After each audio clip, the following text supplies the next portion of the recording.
Olá, vamos hoje falar sobre saúde mental do trabalhador. Tema delicadíssimo, né? Dentro da nossa proposta de psicologia do dia a dia. Eu gosto muito de um autor chamado Dejurs, é um francês que trabalha um tema que é a psicodinâmica do trabalho. A psicodinâmica do trabalho é uma abordagem psicanalítica das relações humanas no trabalho, da psicanálise no trabalho. O Dejurs é uma pessoa viva, produzindo, veio para o Brasil recentemente, é alguém que é um ícone da área da psicodinâmica do trabalho.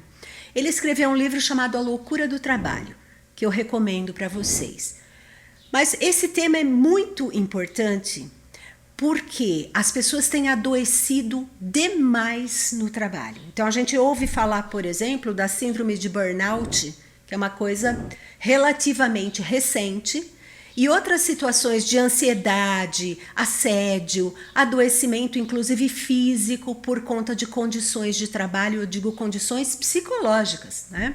Então é um tema da maior relevância. E para a gente entender o significado do trabalho para o ser humano, é fundamental fazer uma viagem pela história do trabalho na humanidade. Vocês sabem o que significa a palavra trabalho? Ela vem de um instrumento de tortura chamado tripalium. Então o trabalho muitas vezes foi associado a sofrimento, dor, né? Inclusive isso é bíblico, né? De que o suor do rosto, o trabalho como sofrimento em busca de uma recompensa ou de uma necessidade de sobrevivência. Teoricamente, o trabalho é toda a transformação da realidade, é a transformação da matéria-prima, é a construção. Então a gente tem aí um monte de trabalhos que não são remunerados e nem reconhecidos como tal.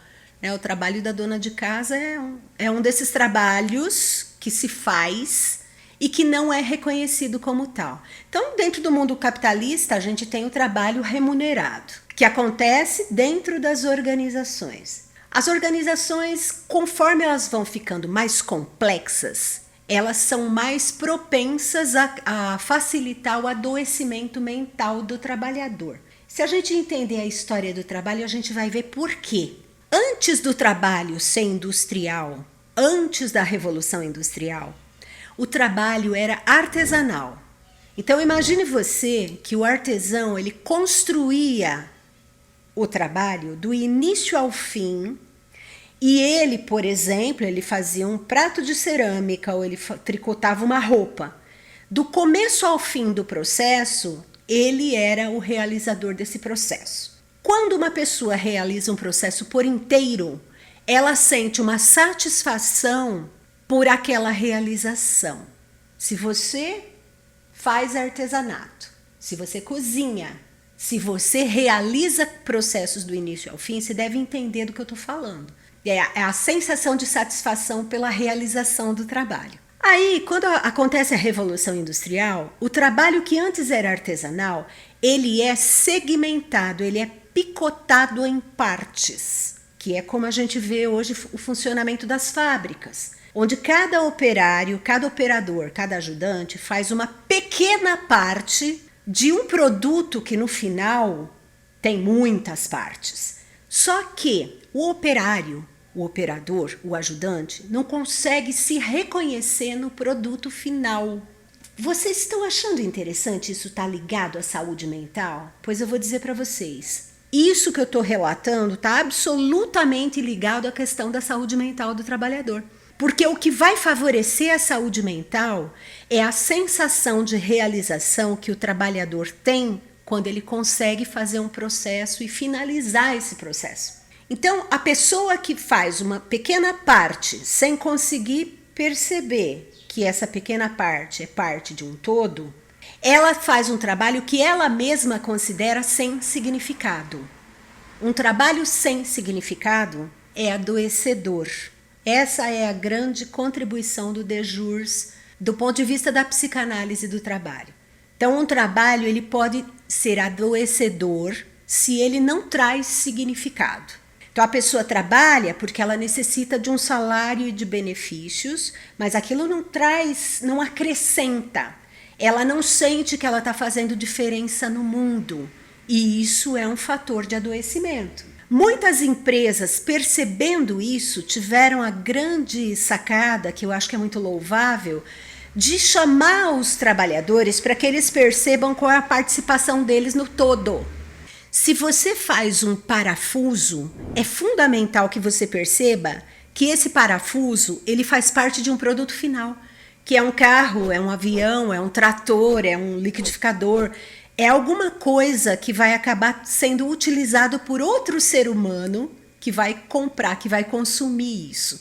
Então, isso favorece a criação de significado.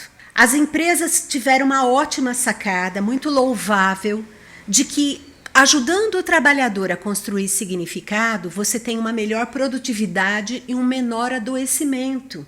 Então, muitas empresas começaram a fazer o open house, eu não sei se vocês já ouviram falar, mas é o dia que a fábrica, por exemplo, abre para a visitação da família. Outra sacada importantíssima, o reconhecimento social pelo trabalho. Então, por exemplo, um pai que pode mostrar para o filho, né? Olha, eu trabalho nessa máquina, é essa máquina que o papai faz funcionar, que a mamãe faz funcionar, essa máquina funciona assim, essa máquina produz isso. E essa família reconhece o valor daquela participação do trabalhador, isso também é um fator de significação importante para o não adoecimento. E aí, gente, o Dejurs, ele faz comparações muito interessantes da questão do significado do trabalho, mostrando que o fator emocional, o psicológico, o que você atribui de importância à sua realização, ele é muito mais importante e determinante da saúde mental até do que as questões ambientais. Então, o piloto de caça, ele trabalha numa condição ambiental extremamente adversa. Ele trabalha num lugar muito quente, apertado, com grande risco, porém a significação social, o reconhecimento que esse piloto tem diante dos outros colegas pilotos, faz como uma espécie de compensação pelo trabalho que é árduo do ponto de vista ambiental e até mesmo de risco. Mas nós podemos, o Dejurs estudou os trabalhadores na França, nós podemos pensar no Brasil. Nós podemos pensar, por exemplo, no quão desgastante é o trabalho do operador de telemarketing, o trabalho da pessoa que atua no cemitério cavando as covas para os enterros. Nós podemos pensar em vários trabalhos que não recebem a valorização e o reconhecimento social necessário. Esses trabalhadores são aqueles que mais tem tendência ao alcoolismo, por exemplo, que é o problema emocional, né, que se manifesta através do alcoolismo, número 1 dos trabalhadores no mundo todo. Então, o alcoolismo é um risco de várias profissões, né? De maneira geral, nós podemos pensar que todas as condições extremas são desfavoráveis para o trabalhador. Se a gente comparar nossa capacidade física e mental a capacidade de uma máquina, você percebe que a máquina tem limite. Então, o ser humano tem limites também. Quando você força uma máquina, ela pode produzir bastante por pouco tempo e depois ela vai quebrar. A gente pode fazer uma analogia, né, com a capacidade humana. Se você está sob pressão e precisa trabalhar muitas horas, você saiba que você não consegue fazer isso por muito tempo.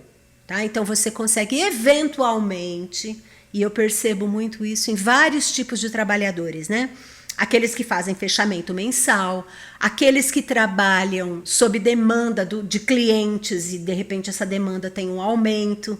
São pessoas que têm que ter um trabalho intenso por algum tempo, mas elas não conseguem trabalhar intensamente por um longo tempo sem adoecer. Então, o volume de trabalho excessivo, ele é um fator de adoecimento. Mas a falta de trabalho também, a falta de tarefa, também é um fator de adoecimento. Que é a pessoa ter que ficar dentro da organização e ter muito tempo ocioso. Também é fator de adoecimento. Então, os excessos, né? Excesso de trabalho, excesso de ócio, são condições de adoecimento. E muito também das relações com liderança. A liderança precisa ser um facilitador, não um dificultador. Quando a liderança não consegue exercer bem o seu papel, ele acaba sendo mais um fator de entrave e de dificuldade para o trabalhador. Então, nós vamos oportunamente falar sobre liderança.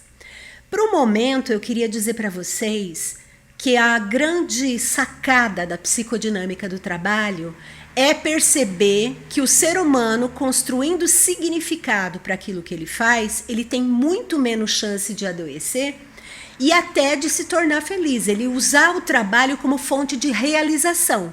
Então, o trabalho aqui é uma faca de dois gumes. Ele pode ser um fator de adoecimento e ele pode ser um fator, inclusive, terapêutico, quando a pessoa consegue sentir que está realmente fazendo a diferença no mundo. Se você gostou, ative o sininho, se inscreva no canal, que nós vamos dar continuidade falando de outros temas de interesse da psicologia do dia a dia. Até breve!